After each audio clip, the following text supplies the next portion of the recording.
Amém? Vamos ler?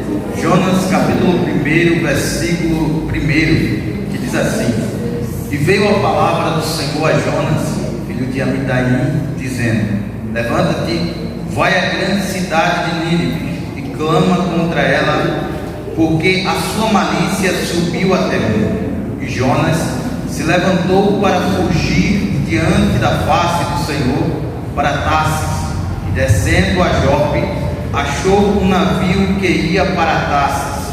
Pagou, pois, a sua passagem e desceu para dentro dele, para ir com eles para Tarsis, de diante da face do Senhor. Amém? Tome seu assento.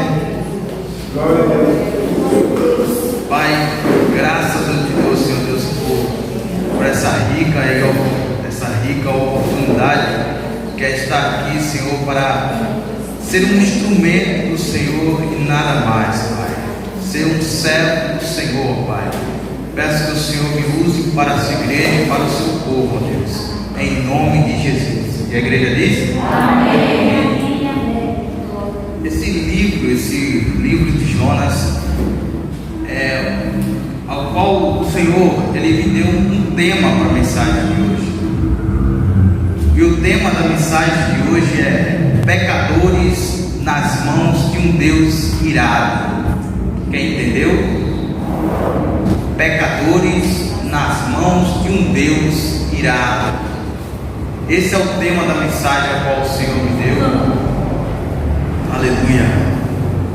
A autoria do livro de Jonas, há alguns que digam que foi o próprio Jonas, profeta Jonas, que escreveu o livro de Jonas.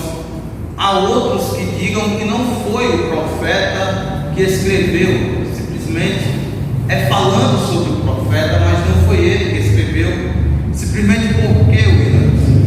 Porque o primeiro capítulo 1, capítulo 3 e o capítulo 4, eles foram escritos na terceira pessoa, mas já o capítulo 2 foi escrito na primeira pessoa. Jonas próprio escreveu o capítulo 2, mas o capítulo 1, 3 e 4 era como se não fosse Jonas que estivesse escrevendo, porque foi na terceira pessoa. Então, por isso que existe algumas dúvidas a respeito do autor do livro de Jonas, do profeta Jonas. E agora, caminhando aqui no texto ao qual nós vemos aqui que o Senhor ele fala com Jonas e ele dá uma missão a Jonas. O Senhor dá uma palavra para o profeta entregar para Nínive. Essa cidade de Nínive era uma cidade onde nós lemos aqui, e o interessante aqui é algo que me chamou muita atenção, é que a palavra do Senhor ela vai nos falar no versículo 2: Levanta-te, vai à grande cidade de Nínive e clama contra ela, porque a sua malícia subiu até mim. Muitas das vezes nós temos o pensamento de que aquilo que sobe para o Senhor, diante da presença do Senhor, são só os nossos louvores, as nossas orações, são só coisas boas que sobem diante da presença do Senhor, mas não é. As coisas ruins também sobem diante da presença do Senhor. E quando a maldade está grande, quando a malícia está grande, quando está grande o pecado naquele local, ela sobe diante do Senhor. E aí o Senhor ele toma uma atitude diante daquela situação. Foi o que aconteceu na cidade de Nínive. A cidade de Nínive ela estava cometendo ela era conhecida, embora Jonas, o livro de Jonas, o profeta Jonas não fale sobre o pecado da qual a cidade ela estava cometendo, mas ela era muito conhecida pela sua crueldade nas guerras, pela sua crueldade quando trazia as vítimas da guerra. Ela era muito conhecida pela sua crueldade, pela sua fertilidade em relação à sexualidade. Então, quando Jonas recebe esta missão, Jonas ele não ficou com medo por causa da cidade. A palavra do Senhor vai falar mais na frente que Jonas sabia que Deus era misericordioso para com aqueles que cometiam pecados diante do Senhor.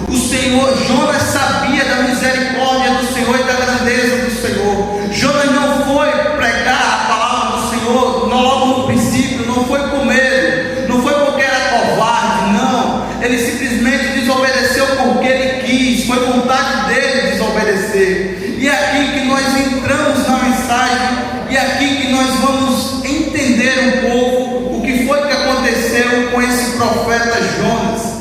O profeta Jonas, ele estava uma certa vez deitado na sua casa, até que lhe veio a palavra do Senhor: levanta-te, vai à cidade, a grande cidade de Nínive, e entrega uma mensagem que eu tenho. Em vez de Jonas ir para a direita, Jonas vai para a esquerda, do caminho ao contrário ao qual o Senhor falou para ele ir. E entenda uma coisa aqui: tudo aquilo que vai de encontro à vontade do Senhor sempre chega às suas mãos de uma forma muito mais fácil. Como assim, Williams? Quando nós lemos aqui que Jonas, ele vai para Tarsis e desce a Jope, ele estava com o pensamento de pegar um navio, e assim que ele chega em Jope, achou um navio que ia para Tarsis, simplesmente para onde ele ia, simplesmente para onde ele queria ir.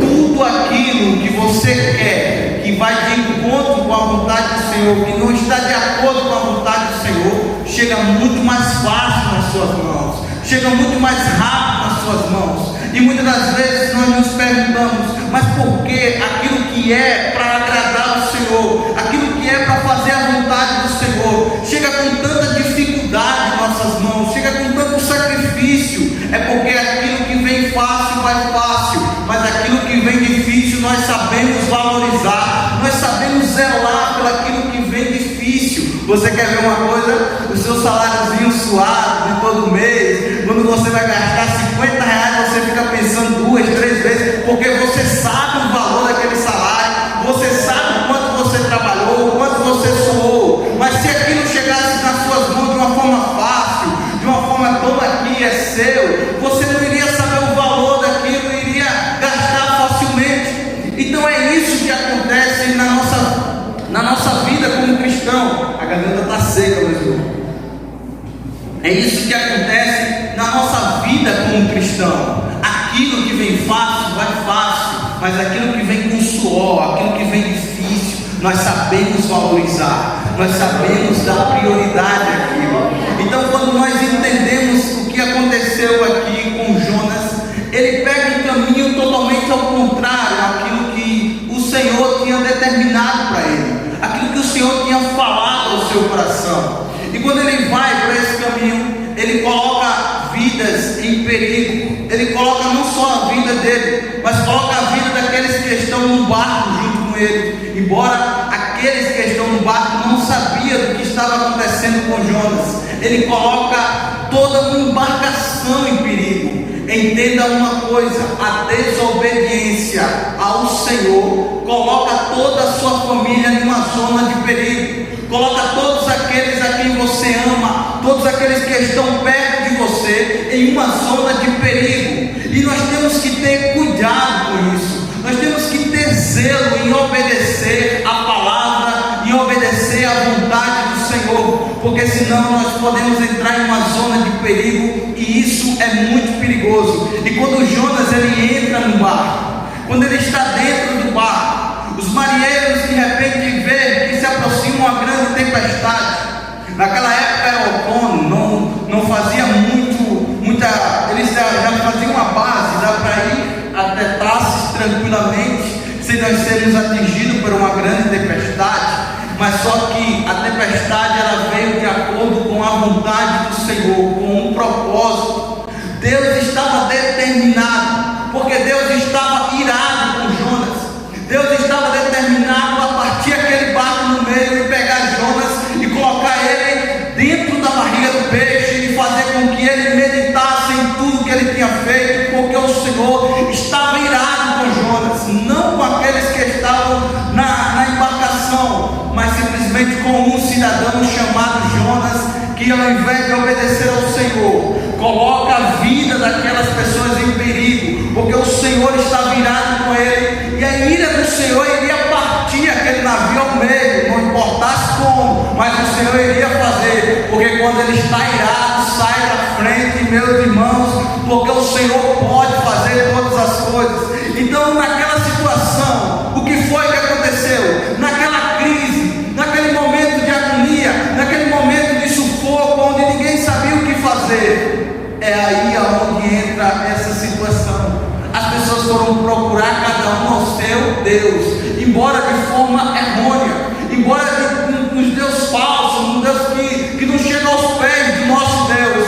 Eles foram cada um procurar o seu Deus, cada um clamar. Aqueles que acreditavam lá no Padre, lá em outras coisas, eles foram cada um clamar. E é aqui onde nós entendemos uma coisa: em tempos de crise, em tempos de sufoco, cada um vai buscar o seu Deus. Não importa como, não importa onde, mas cada um vai clamar por algo, aquilo que a sua alma anseia, algo superior, uma divindade, alguém lá no mundo invisível para lhe socorrer, para lhe tirar a agonia da morte, para lhe tirar o sufoco. Alguém vai clamar alguma coisa.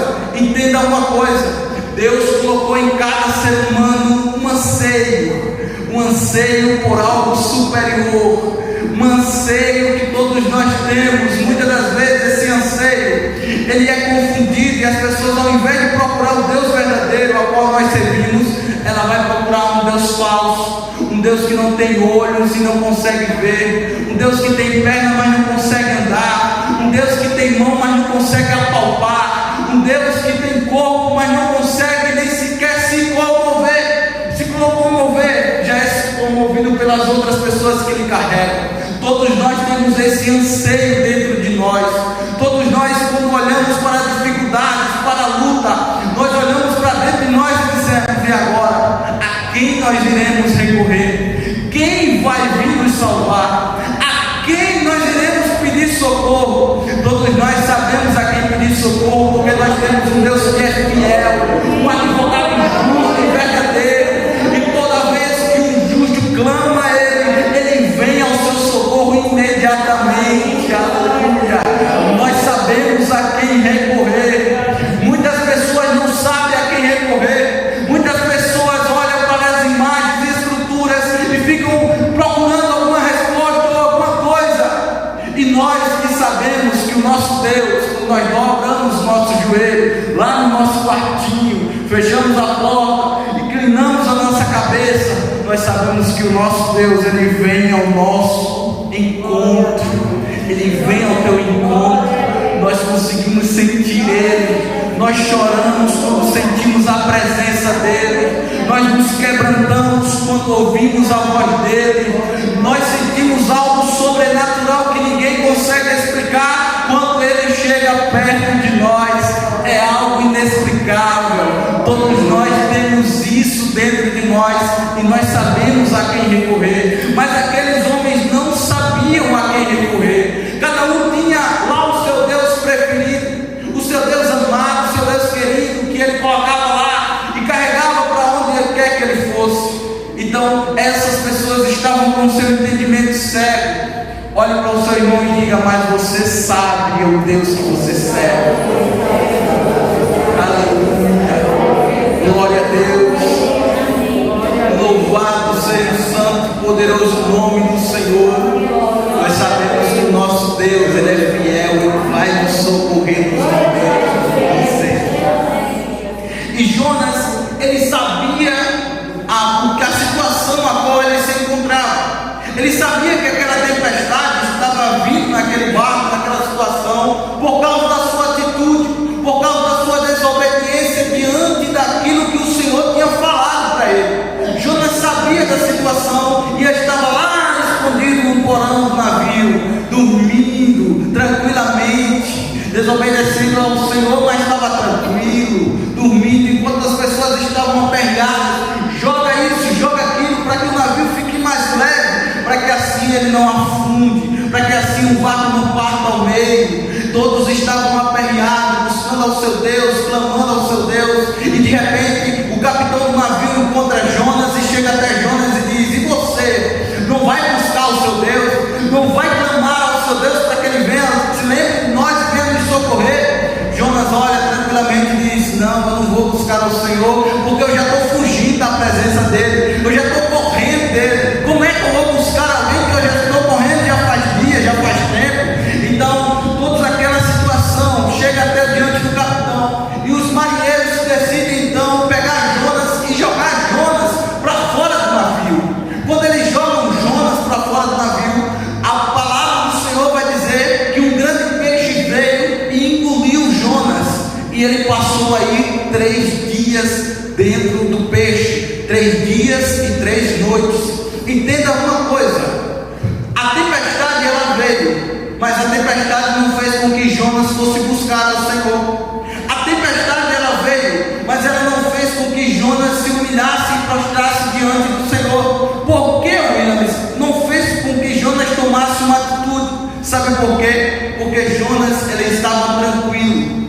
mas os marinheiros que estavam todos aperreados não.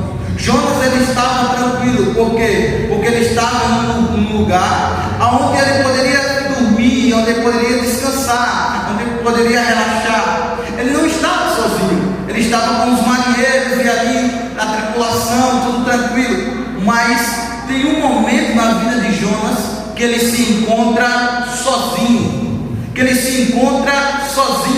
não tem mais aonde dormir tranquilo, não tem mais agora onde se proteger da chuva e da tempestade. Não, Jonas agora está dentro da barriga de um peixe muito grande, e ele agora está em uma escuridão terrível, sendo sufocado pelas coisas que tem dentro do peixe, e ele agora não vê mais saída. Entenda isso. Muitas das vezes nós deixamos de clamar ao Senhor, porque nós estamos em uma maré muito tranquila, em uma maré muito boa, está tudo tranquilo, Ilamis, mas vai chegar situações na minha vida e na sua vida que ninguém vai poder te ajudar. Vai chegar situação na minha vida e na sua vida que o chefe da tripulação não vai poder te ajudar, que o seu marido não vai poder te ajudar, que o seu pastor não vai poder te ajudar, que o seu irmão mais próximo de você, por mais que ele queira, não vai poder te ajudar, porque vai ter situação que é você e Deus, e ninguém mais. É você e Deus. Vai ter situação que é Deus querendo tratar e trabalhar com você pessoalmente. Vai ter situação na sua vida que o Senhor vai te colocar em um certo lugar, onde o Senhor vai dizer: não confia mais porque não tem ninguém ao seu lado, não confia mais porque agora é só eu e você, é tete a tete, agora é agora ou nunca. E aqui aonde o versículo 2 se encaixa, porque o versículo 2 foi Jonas que escreveu, embora o versículo 1, o versículo 3 e 4 estão escritos na terceira pessoa, o versículo 2 está escrito na primeira pessoa. Jonas, quando ele sai da boca do peixe, quando o peixe vomita Jonas na praia, ele começa aí no versículo 2, no capítulo 2, uma oração ao Senhor. Ele começa aí uma oração de arrependimento, uma oração onde glorifica e exalta o santo nome do Senhor, uma oração onde o Pai é exaltado e glorificado. Eu quero que você entenda uma coisa essa noite: a situação a qual você se encontra não é para a sua morte, não é para o seu fim. Deus não quer te matar, Deus não quer te destruir. A situação a qual você se encontra é para quando o peixe vomitar você.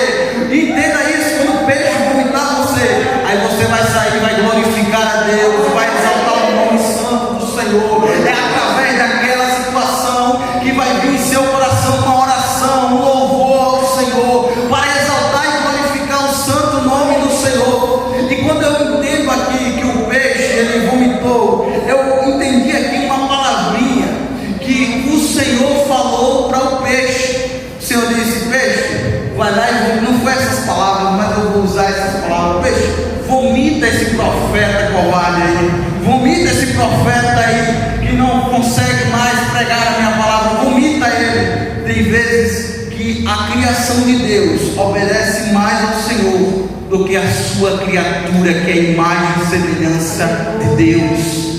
que é a imagem e semelhança do Todo-Poderoso. E o peixe vai lá e vomita Jonas, e coloca Jonas agora na praia, sã, seguro, sem nada cortado, tranquilo, e está lá Jonas. Aí o Senhor, depois de tudo isso, depois de toda essa experiência passada, aí o Senhor chega até Jonas mais uma vez e diz: Jonas, vai à cidade de Nínive e prega a minha palavra que eu te ordenei. Aí eu me pergunto: Jonas se acovardou? Jonas desobedeceu ao Senhor? Jonas fugiu? É lógico que não. Jonas agora vai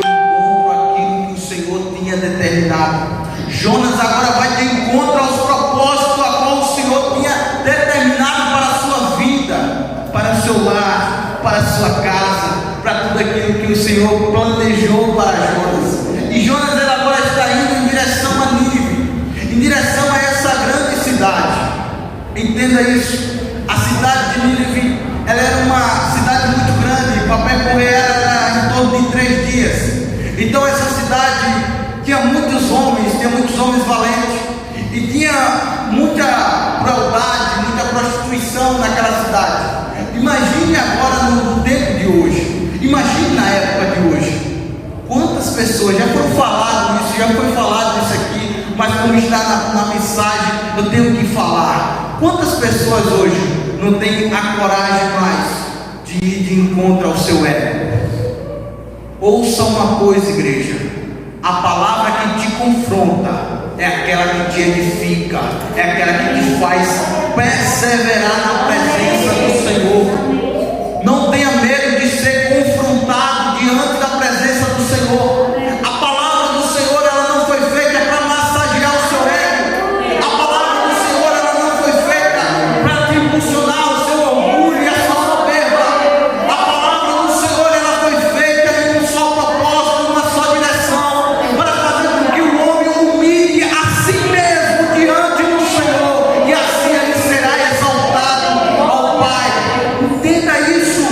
Muitas pessoas hoje, elas estão querendo massagear o ego da ovelha, massagear a lã das ovelhas, mas a palavra do Senhor, ela foi feita para te confrontar, porque na zona de conforto não tem crescimento. Tem que sair da zona de conforto para crescer. Tem que sair. E como é que alguém sai da sua zona de conforto? Ela tem que ter um confrontamento. Você veio hoje aqui para ser confrontado.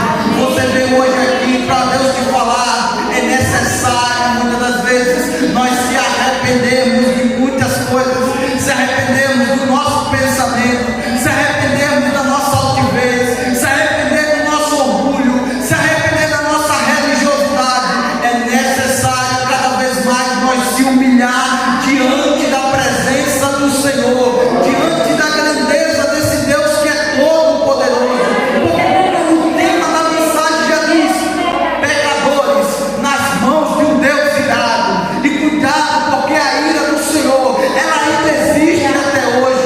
A ira do Senhor, ela ainda é constante até hoje, porque os tempos que nós estamos vivendo é tempos difíceis, porque a própria população fez com que os tempos se tornassem difíceis. Não está sendo mais viáveis manter nós aqui na terra, mas não te preocupas, daqui a pouco nós iremos subir para os céus, daqui a pouco nós não iremos mais ficar e permanecer aqui. Aleluia. Estamos vivendo tempos difíceis, porque muitas das vezes nós procuramos esses tempos difíceis. A cidade de Nínive era para ter escrito agora aqui como a cidade de Sodoma e Gomorra. Era para estar agora aqui a cidade de Nínive, dizendo que uma grande bola de fogo foi derramada nos céus e Deus destruiu a cidade de Nínive. Mas por que Deus não destruiu a cidade de Nínive? Porque Deus ama aqueles que se arrependem de coração. Porque o nosso arrependimento pode aplacar a ira do Senhor contra nós. Porque quando nós se arrependemos dos nossos maus caminhos, o Senhor, Ele é misericordioso e a graça está sobre nós. Ele vem ao nosso encontro de braços abertos, assim como o Pai do Filho pródigo. se achega até nós. É tempo de nós buscarmos ao Senhor, porque na cidade de Nínive aconteceu um grande avivamento. O povo inteiro se humilhou, os bodes, os cabritos, pega lá o saco, cobre eles. O rei que estava lá acima de todos, governando, se colocou como um saco.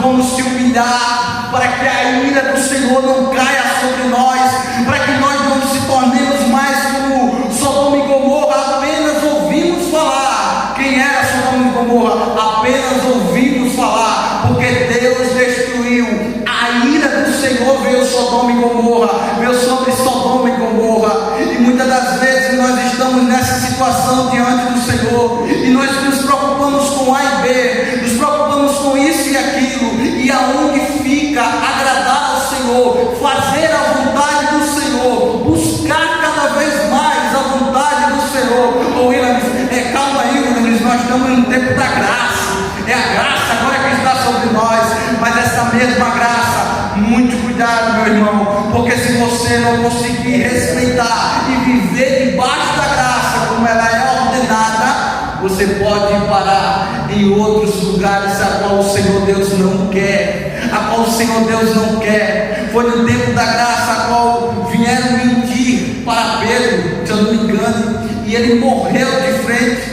O esposo e a esposa morreram na época da graça. Entenda uma coisa, o nosso Deus, ele ainda é o mesmo Deus, ele não mudou, é o mesmo Deus.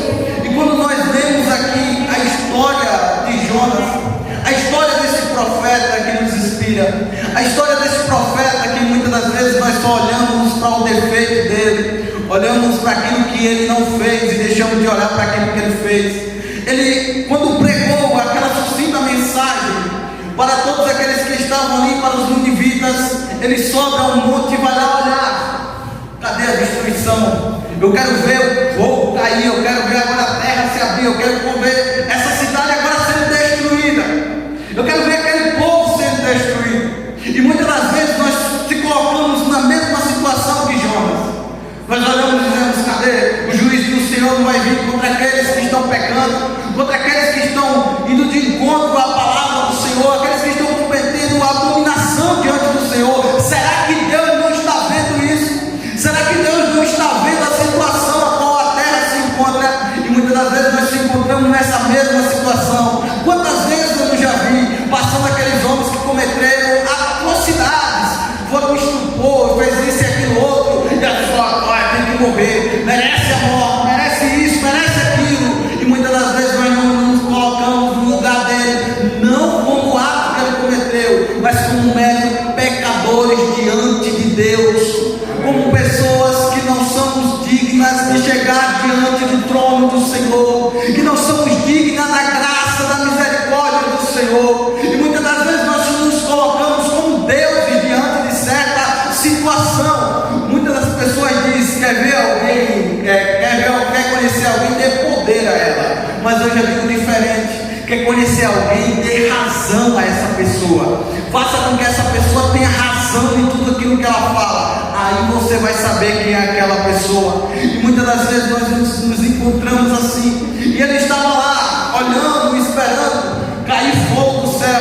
Aí de repente sobe uma borboleira, Deus faz nascer, se eu não me engano a palavra é essa, a borboleira, e Deus faz nascer e faz sombra sobre a sua cabeça, e ele está lá, o sol está quente. E no outro dia Deus faz nascer um velhozinho, vai lá, come aquela planta, rói ela todinha, e ele está lá de novo esperando a situação, mas o sol está muito quente, o sol está pegando, ele não aguenta e desmaia. Ele desmaia e fica e acorda depois e diz: e agora? A borboleira, o inseto comeu ela, o verme comeu a borboleira. Aí o Senhor traz naquela situação uma lição para Jonas: se tu tem misericórdia, teve compaixão dessa borboleira que nasceu hoje e foi morta amanhã, quanto mais eu, deste povo que aqui está, que não consegue discernir a sua mão direita da sua mão esquerda, que não consegue enxergar um palmo à frente do seu nariz, quanto mais eu sou um Deus misericordioso.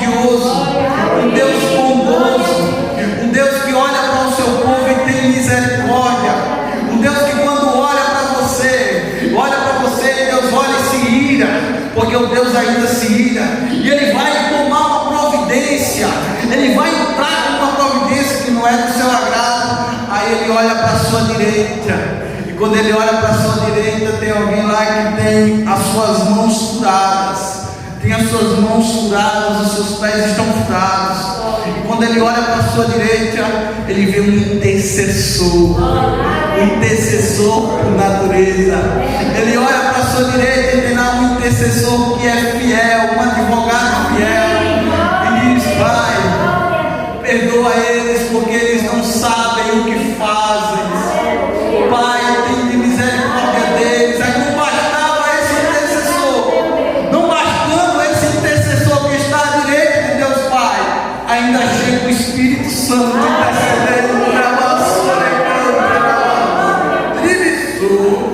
intercedendo ao nosso favor e ao nosso respeito.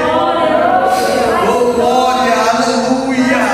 A misericórdia do Senhor está sobre nós. A misericórdia, a graça do Senhor está sobre a sua vida, sobre a sua família, sobre o seu lar. Aleluia. Muitas das vezes você não consegue entender o significado da graça, o significado da misericórdia do Senhor, mas misericórdia eu quero cada vez mais da parte do Senhor. Aleluia. Deus, Ele é fiel em tudo, igreja. Aleluia. Oh, glória. Aleluia. Aleluia. Louvado seja o santo e poderoso nome do Senhor. Peço que a amada igreja fique em pé em nome de Jesus. Aleluia. Glórias ao nome santo do Senhor. Aleluia. A graça e a misericórdia do Senhor está sobre nós, igreja. Oh glória. Louvado seja o nome do Senhor. Deus, Ele é misericordioso. Sua graça dura para todos sempre. Aproveite a misericórdia do Senhor. Aproveite a graça do Senhor. Porque quando chegar aquele grande dia, não vai ter misericórdia, não vai ter graça. Agarra na misericórdia, agarra na graça do Senhor. Porque você não é consumido agora mesmo por causa da graça e da misericórdia do Senhor, que é sobre nós todos os dias. Amém. Vamos orar, ore junto comigo em nome de Jesus. Pai, graças eu te dou, Senhor Deus, por este momento. Graças eu te dou, Pai, pela mensagem a qual o Senhor colocou em meu coração e aqui foi anunciada para a sua igreja, para o seu povo, ó Pai. Pai, eu não passo apenas de um servo inútil, ó Pai, que não tem servidão para nada, Senhor Deus. Te peço que a cada dia o Senhor me use pela sua misericórdia, a sua graça, Senhor Deus, porque eu não sou nada sem ti, ó Pai. Que essa noite, ó Deus, venha ser para o engrandecimento do Senhor e não para o meu. Venha ser para que o Senhor cresça e eu diminua, o Senhor apareça e eu desapareça, Senhor Deus. Pai, em nome do Senhor Jesus, nós necessitamos da sua misericórdia e da sua graça sobre as nossas vidas, sobre a vida da nossa família, sobre o lar qual nós estamos, ó Pai. E que a graça e a misericórdia do Senhor comece a nos perseguir cada vez mais, Senhor Deus. E que nós possamos cada vez mais, Senhor Deus, expressar a nossa compaixão ao próximo, a nossa misericórdia ao próximo, ó Pai. Em nome do Senhor Jesus, ó Deus, nos ajuda e nos capacita cada vez mais. Em nome de Jesus. A igreja diz: